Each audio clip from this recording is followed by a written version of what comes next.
المرأة الوحيدة التي ذكر اسمها في القرآن ترى مريم.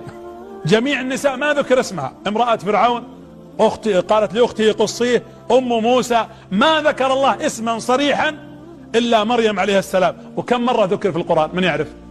33 مرة. تدرون ليش؟ هي عدد سجداتنا في كل يوم. عدد سجداتنا من صلاة الفجر حتى صلاة 33 سجدة. تدرون ليش ذكر 33 مرة؟ لأنها كانت كثيرة السجود. شوفوا القرآن الكريم وش يقول: كلما دخل عليها زكريا المحراب.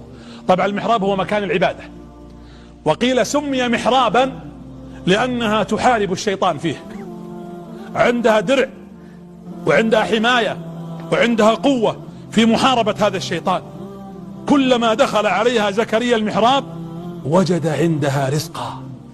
رزق، يقول الرزق الموجود عندها قيل فاكهة الشتاء في الصيف وفاكهة